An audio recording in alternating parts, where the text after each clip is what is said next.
Ya, selamat pagi, salam sejahtera dan sehat bagi kita semua.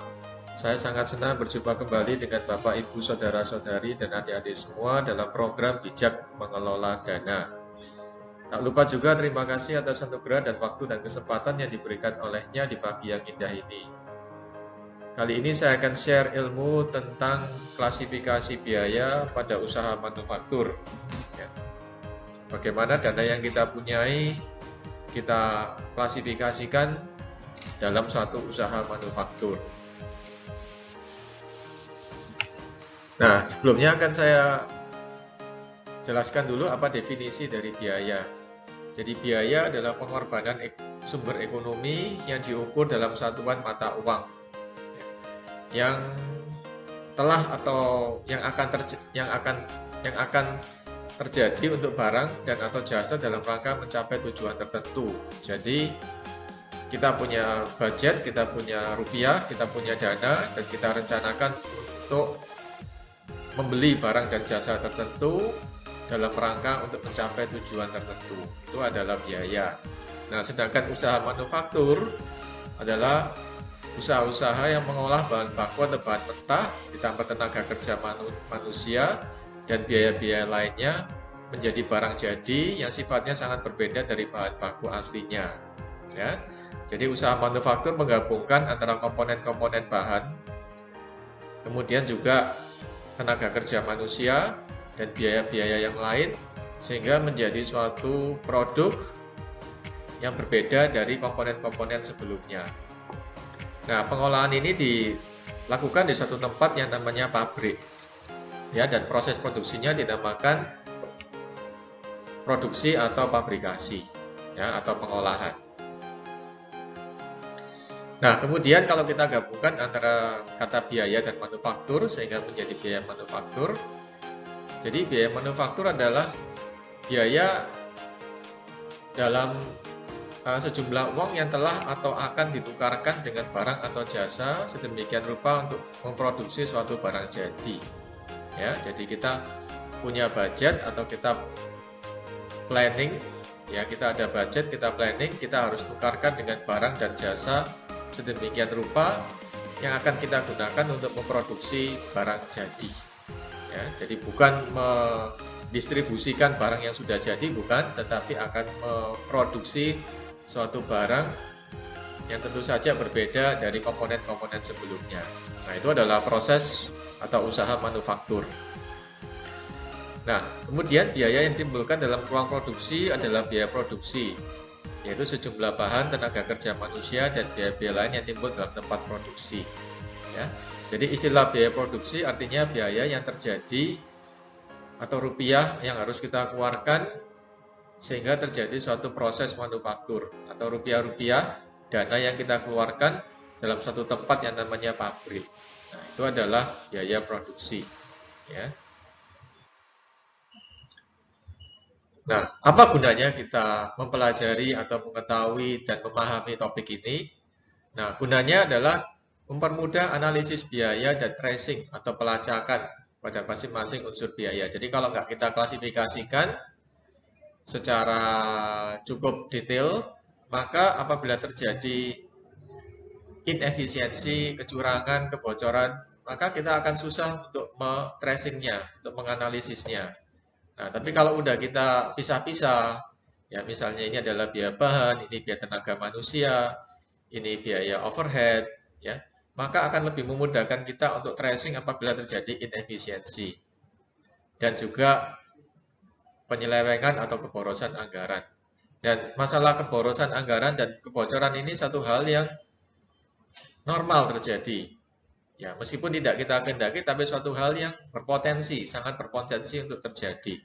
Nah, jadi tidak ada salahnya dari sejak awal kita bisa mengelola informasi dan klasifikasi ini dengan lebih baik. Ya.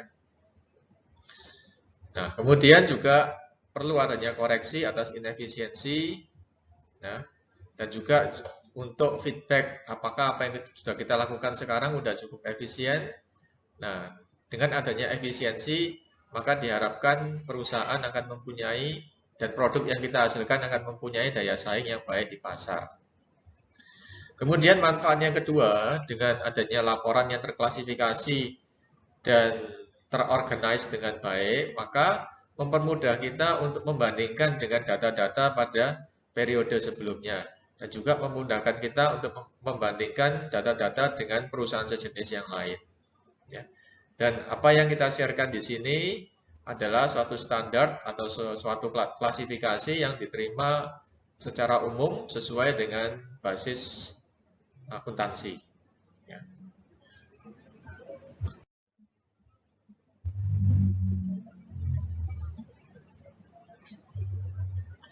Nah, kemudian ada 3 jenis biaya manufaktur, yaitu adalah biaya bahan baku langsung, biaya tenaga kerja langsung, dan BOP. Ya. Jadi biaya bahan baku langsung adalah biaya pembelian bahan-bahan, di mana bahan-bahan ini adalah bahan-bahan yang kelihatan, bahan-bahan yang bisa kita pegang, kita sentuh, kita rasakan. Ya. Nah, misalnya dalam pembuatan mobil itu ada besi, ya, atau rangkaian mesin, kemudian roda, rantai, kaca, besi, aluminium, karet, dan juga komponen-komponen elektronik. Ya. Nah, jadi dan biasanya bahan baku langsung ini 99% dapat kita lihat, dapat kita pegang, dapat kita bau, dapat kita sentuh, yaitu adalah bahan baku langsung. Dan bahan baku langsung ini apabila produk itu dipreteli, maka kelihatan bentuknya atau wujudnya. Ya, jadi kalau kita preteli mobil itu kelihatan, oh ini ada bagian ada rodanya, ada mesinnya, ada elektroniknya, ada karetnya, ada aluminiumnya, ada kacanya, itu kelihatan. Itu adalah ciri-ciri dari bahan baku langsung.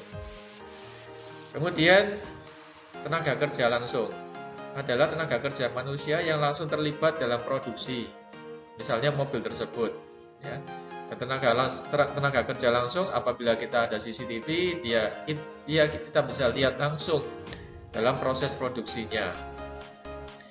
Nah, itu adalah tenaga kerja manusia yang kelihatan jelas dalam proses produksi. Jadi dia tangan dia itu dia semua fokus pada komponen-komponen yang dia rakit, komponen-komponen yang dia rancang, ya, gitu.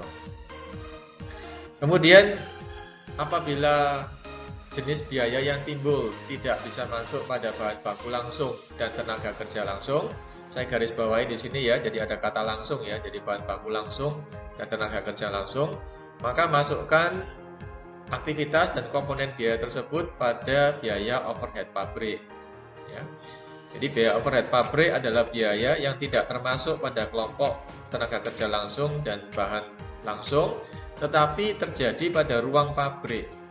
Ya, misalnya apa? Misalnya hal-hal yang berkenaan dengan penerangan, kelistrikan, kebersihan, keamanan, air, gas, penyusutan, perizinan dalam pabrik. Nah, itu termasuk pada biaya overhead. Jadi arti kata overhead artinya adalah melingkupi semua. Ya, jadi biaya overhead itu adalah biaya atas tersedianya fasilitas untuk semua faktor produksi pada pabrik. Seperti yang sudah saya katakan tadi, yaitu fasilitas listrik, air, gas, komunikasi, kebersihan. Ya.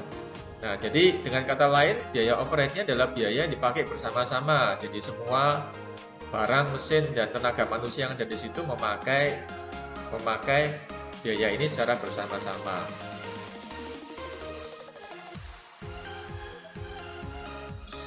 Bagaimana apabila bahannya dipakai tidak langsung berkenaan dengan produk jadi yang kita hasilkan? Nah, apabila bahan dan juga tenaga kerja itu tidak langsung berkenaan pada produksi yang kita hasilkan, maka dinamakan biaya bahan tidak langsung, dan tenaga manusianya dinamakan tenaga manusia tidak langsung. Nah, itu kita masukkan ke dalam BOP. Ya. Jadi bahan tidak langsung, misalnya ketika kita dalam pembuatan mobil ada pelumasnya, ya. Jadi pelumas itu nggak langsung kelihatan pada produk yang dihasilkan, maka itu bahan tidak langsung. Sedangkan tenaga kerja nggak langsung adalah tenaga kerja yang tidak langsung kelihatan pada produksi tersebut. Ya, jadi misalnya dalam pabrik itu ada pengawasnya, ada konsultannya, ada analis, ada petugas kebersihan, keamanan dan medis, itu kan tidak kelihatan pada produk yang bersangkutan. Nah, tapi dia adalah penting. Nah, maka biaya-biaya yang dikeluarkan untuk itu masuk kepada biaya overhead pabrik. Nah, berikut adalah penampakan dari bahan-bahan langsung yang akan diolah menjadi barang jadi. Nah, kemudian ada bahan baku tidak langsung ya, misalnya dalam produksi yang berhubungan dengan kain gitu ya, ada mesin-mesin yang butuh pelumas. Kemudian dalam produksi makanan ya, ada hal-hal, ada alat-alat untuk pembakaran ya. Nah, itu dia alat-alat dan bahan-bahan ini nggak langsung dipakai, nggak langsung dia tampak pada produk jadinya. Tapi kalau nggak ada ini juga kita nggak bisa bikin dengan baik. Nah, maka itu adalah bahan baku nggak langsungnya. Nah, jadi masukkan bahan baku nggak langsung, berikut biaya-biaya yang mengikutinya pada biaya overhead. Nah, kemudian juga ada tenaga kerja langsung. Nah, tenaga kerja langsung ini kita bisa lihat di sini. Jadi kalau kita punya CCTV adalah memang orang-orang, tenaga manusia yang dengan segala resiko, tenaga, waktu, dan pikirannya, dia langsung terlibat pada bahan-bahan yang dia olah menjadi suatu bentuk baru, yaitu barang jadi.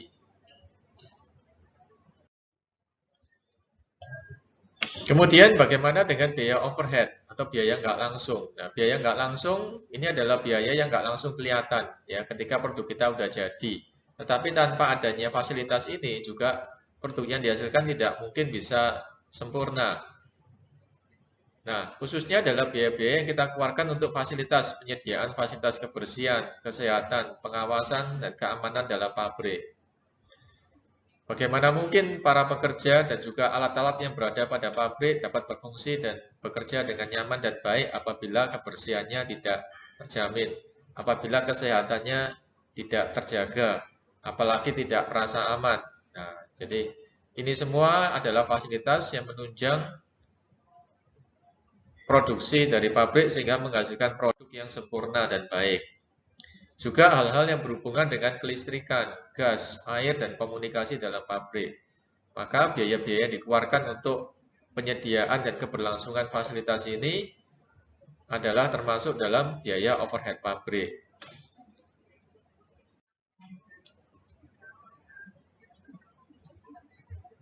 Berikut adalah ilustrasi di mana bahan baku langsung berkolaborasi dengan tenaga kerja langsung, ya, dan kemudian masuk pada satu tempat yang namanya pabrik, dan di dalam pabrik ada fasilitas yang disediakan, air, listrik, komunikasi, dan sebagainya, sehingga menghasilkan suatu produk atau barang jadi.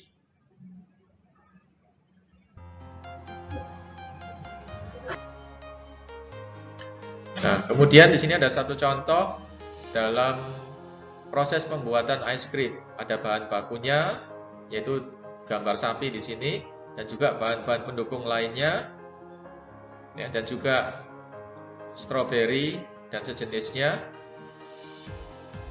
Dikerjakan oleh tenaga manusia langsung dengan mesin-mesin yang merupakan aset perusahaan, olah menjadi produk jadi. Sama halnya dengan produksi minuman jus apel secara manufacturing. Ya, jadi ada bahan mentahnya, kemudian ada tenaga kerja langsungnya, ada bahan-bahan pendukung, dan juga ada tenaga kerja nggak langsung, ada aset, yaitu berupa mesin-mesin, peralatan, pabrik, diolah dalam satu tempat yang namanya pabrik, sehingga menghasilkan suatu produk jadi. Nah, setelah itu semua selesai, kita perlu tahu juga ada yang namanya biaya rutin. Nah, biaya rutin minimum atau dengan istilah lainnya biaya tetap atau biaya periode. Ya. Jadi konsep ini perlu kita ketahui karena biaya rutin tetap minimum adalah biaya yang tetap harus diselesaikan oleh perusahaan meskipun pabrik tersebut belum ada aktivitas atau tidak ada aktivitas sama sekali. Ya. Nah, jadi rekan-rekan sekalian, ketika dalam kondisi misalnya yang kurang menguntungkan, ketika produksinya belum terjadi atau produksinya tiba-tiba jangan sampai misalnya nol atau dalam kondisi yang minim sekalipun, kita perlu tahu ada biaya-biaya yang rutin harus kita keluarkan, yang harus kita bayar, ya. Nah, contohnya yang umum adalah biaya abonemen listrik, air, gas alam, komunikasi, kebersihan, sampah. Nah, termasuk juga biaya-biaya lingkungan di sekitar yang harus kita selesaikan, harus kita bayar. Nah, tidak lupa juga dengan mesin peralatan kendaraan yang sudah kita beli di situ, itu mengalami biaya penyusutan nilai. Ya. Kemudian juga izin-izin, ya. Kemudian juga gaji mandor, pengawas, security, petugas kebersihan dan medis. Oke, saya rasa sekian aja penjelasan saya. Nah, untuk video kedepannya saya akan jelaskan tentang biaya non produksi, ya, atau biaya pemasaran dan kantor. Ya.